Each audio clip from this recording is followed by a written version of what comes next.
All right, the time right now is 11:04 a.m. on Tuesday, November 18th. And I'm gonna give myself 22 and a half hours to try and design and build a brand new unnecessary invention. Because I feel like with everything that's been going on between rebuilding the city car, designing some products for my new brand that was made by Maddie, and then just life in between, I haven't sat down and just built a proper classic unnecessary invention in way too long. Because some days I feel like I show up to the studio, I blink, and then it's 7 p.m. and I think, what did I do all day? When I got to the studio today, I said I'm dropping everything and just building something for the next 24 hours. Okay, not actually 24 hours, because when I said I was gonna drop everything, I got a text message saying I have a dentist appointment tomorrow morning at 9:30. So we have 22 and a half hours to go from absolutely no idea what I'm gonna build to final finished unnecessary invention. And I've been yapping for 4 minutes, so let's get to it. And I am gonna put a few additional guardrails on it because this would be super easy if I used my entire design studio setup, because I could just print like 20 different things across all of the different printers. So I'm going bare bones and I'm only allowed to use one printer for the next 24 hours, 22 and a half hours. Because this video is sponsored by bambulab and I'm gonna be testing out their brand new P2S. And I think my favorite feature is already that they added handles to make it easier to carry. It really can be the tiniest little things that get me excited.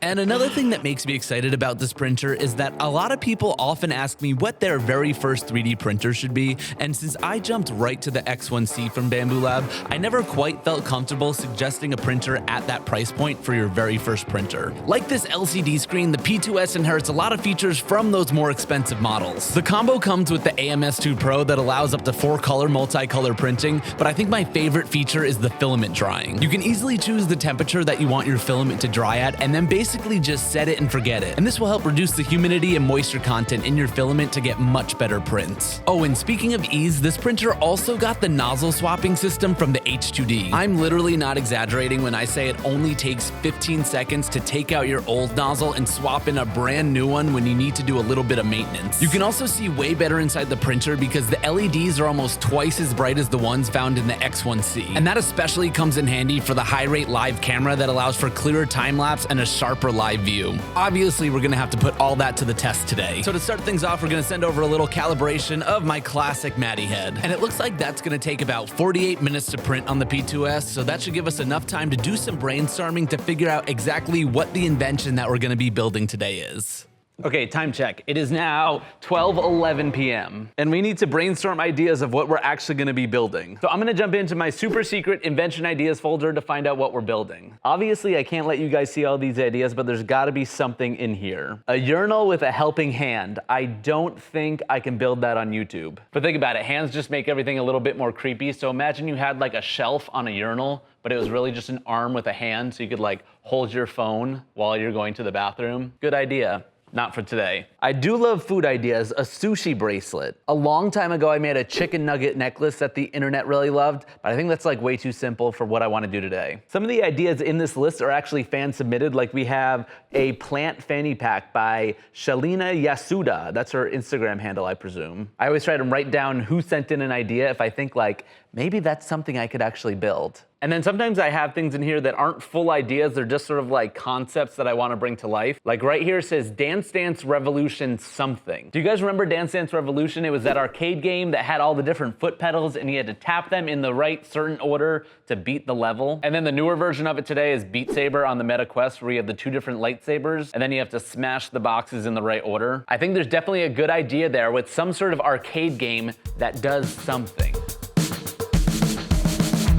From here, we could jump into the gear closet and start looking around for the parts that both were gonna give us the inspiration for the idea and to bring the actual execution to life. And I was thinking instead of a full-blown Dance Dance Revolution foot-style pad, this could be more of a desktop arcade game, so I jumped into my bucket spin. I found these programmable buttons I had. They were super tactile and lit up, but I only had 2 of them, and I thought they were way too small. So I kept digging around until I found these perfect arcade buttons that are super clicky and come in a whole bunch of different colors. What was even better is that inside the bag, they also came with this custom circuit board that allows you to control both the LEDs and the button presses. So now that I had that out of the way, I had to start digging around for some inspiration for what those buttons actually do. And I have like every sensor or module you could ever think of, so I just started digging around trying to find that one thing that would lead to some inspiration, and that's when I came across this real-time clock. So that got me thinking, if I paired that with a 7-segment display, I could have myself a real working clock. Then with a few more components, it could be a Dance Dance Revolution clock that only turns off your alarm when you push all the buttons you need to beat the level. And the timing could not have worked out more perfect. And right on time, we have our very first print off of the P2S. So I printed the little Matty head with a 0.4 nozzle and a 0.2 millimeter layer height,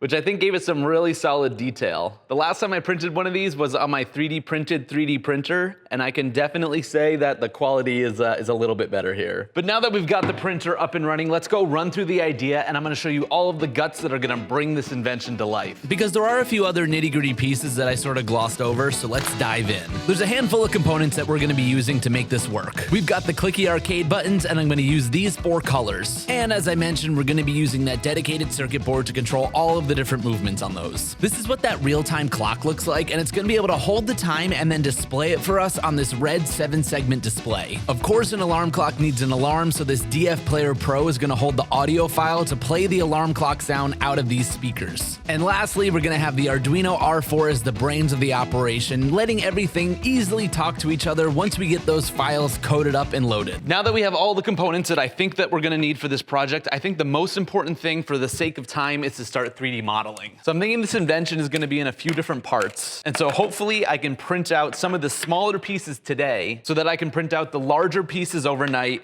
and tomorrow morning, before my dentist appointment, we can put this all together. And then while the parts are 3D printing this afternoon, I can work on the coding to figure out exactly how all the dynamics of this game is gonna work.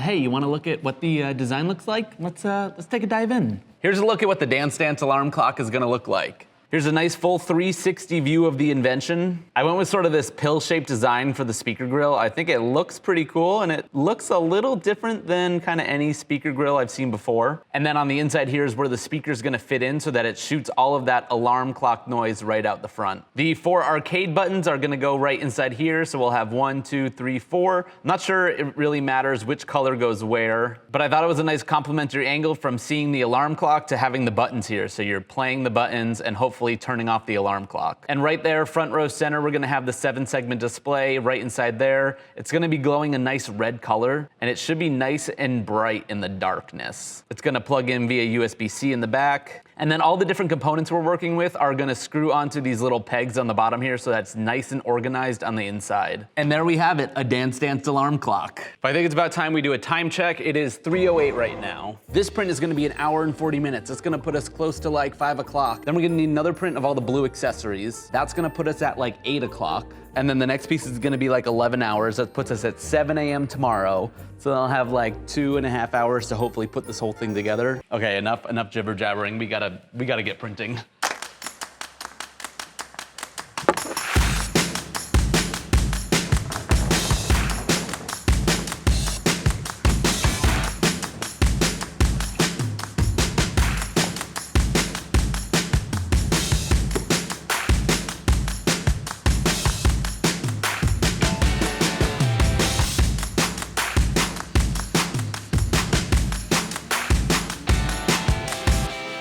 And at this point, we all know that time is of the essence, so while that's printing out, I'm gonna work on the coding of all the different components. Especially when I have this many peripherals, the way I like to tackle this is work on each individual part to make sure everything is working. So I started out on the 7-segment display, and boom, baby, that thing is working beautifully. But while it's showing some numbers, it doesn't exactly look like a clock, so let's get that real-time clock plugged in, and once we get it programmed up, we've got the time.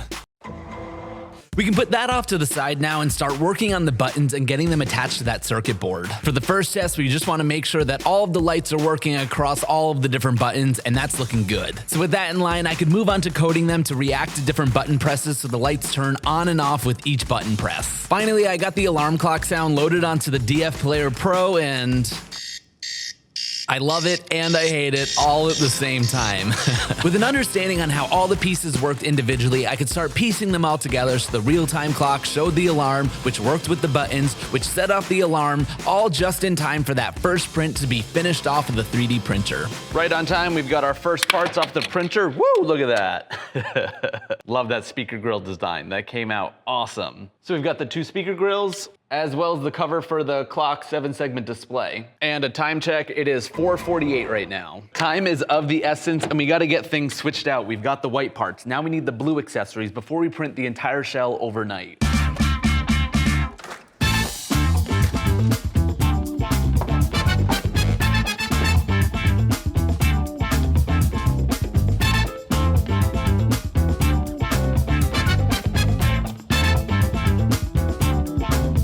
My new brand that was made by Maddie, I actually got a new shipment of a brand new product that I designed here in the studio. With this side project, I'm basically just designing things that I want to have in my life and then just making a few extras so that you guys can get your hands on them too. And so I gotta admit, I love me a good tote bag, but I always feel like they're way too small. That's why I created the big ass tote bag. It is the largest tote bag I think I have absolutely ever owned. It can fit pretty much your entire life inside of it. It's got a second handle so you can carry it by your side if you just want to do that. And the fabric's made out of this grid stop nylon that's super durable and water resistant as well. I also wanted to make something that was a little bit more affordable for those people who couldn't get their hands on the last few drops because of the price. So this will be up on the website. You can check out the link down in the bio. But you know, things are getting a little bit late here. But if I go grab some dinner, will you guys watch the print for me? I'll be back in like a half hour and hopefully everything is good to go so we can move on to the next step.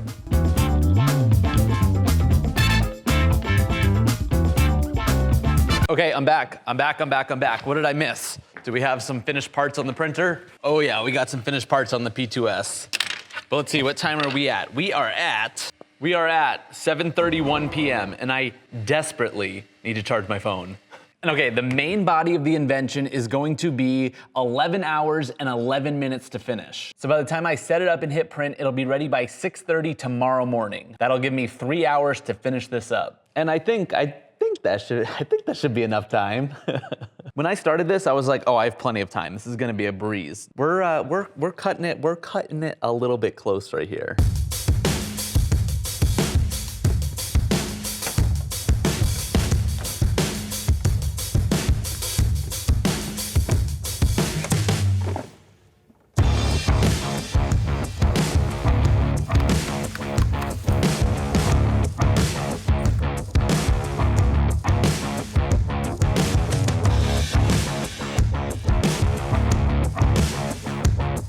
But good morning. Did you miss me? It is currently 7:14 Wednesday morning. And let's see the progress. Heading on over to the P2S. We're still going. We've got 1 minute left. How's that for timing?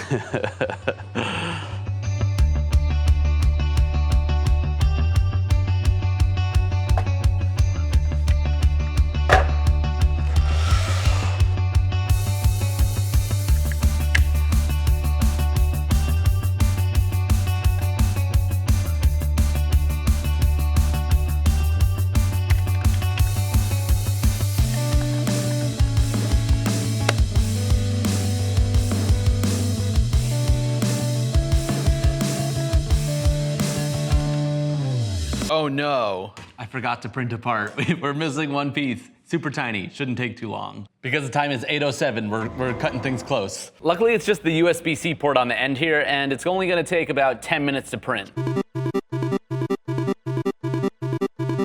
Okay, thankfully it wasn't too much bigger of a piece than this tiny little thing. Just a tiny bead of glue and we should be all set here. Fits right into place. You might be asking yourself why I didn't just print this in the main body as one whole piece. And essentially I have this USB-C port and I wanted to make sure it perfectly fit around here. So while this took 11 hours to print, I can just print that one piece that connects to here. And just in case if it doesn't print, I only have the 10-minute print to change this one piece out. And obviously, now that I know that it fits, if I went to go print it again, I could just have it integrated into there. You see, it fits perfectly right inside there. And then that will connect to the Arduino so that we can plug it in for power, or if we need to update the code later, we can do that as well. We'll get everything onto the inside of here. And of course, the finishing touch is to add some rubber feet to the bottom of it, just to make sure it doesn't slip anywhere, and to just raise it up off the table just a tiny little bit. Last one. So let me tell you how it works. My typical alarm in the morning is 5:45. Obviously, we can't do that right now. So the way I have this set up is that 1 minute after we turn it on, it's gonna start the alarm and the game is gonna play. The lights are gonna light up randomly one at a time and you have to push the button to turn it off, then it's gonna randomly relight another one. You have to get 15 button presses correct in a row to turn off the alarm. You have 1.5 seconds to hit the button. If not, you start back over from 0. Also, if you hit the wrong button, same story, you set back to 0. So I will go ahead and get this plugged in the back, and the time is 8:43. So any moment the alarm should go off. Oh my God. Okay. If you don't hit it, it flashes 0, gotta start over. If you hit the wrong one, it flashes 0, you gotta start over.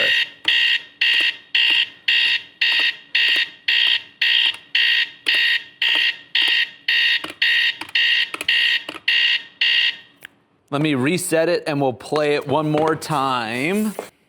Oh my God, that would definitely wake me up. Now, it's kind of easy right now because I'm wide awake, but if it was like 6 o'clock in the morning and I had to play, oh crap, and I had to play this, it might be a little bit more difficult to have to hit them as fast as I need to actually beat the game. Woo! Are there any other ideas I could play the game? Like, is there a different way I can code the way you have to hit all the buttons? If you have an idea, put it down in the comments. But the time is only 8:47. That means we designed and built a brand new unnecessary invention in under 22 hours. And that's probably a good thing because it's probably gonna take me like 25 minutes to get to the dentist anyway, so I'll be there just on time. But as always, thank you to bambulab for sponsoring this video. The P2S just hit the US store, so be sure to go check that out. I'll put a link down in the description. I think it's gonna be the perfect addition to my bamboo print farm, but with that, I don't wanna be late to my dentist appointment. So I'm gonna get things cleaned up and I'm gonna hit the road, and I will see you at the next unnecessary invention. See ya!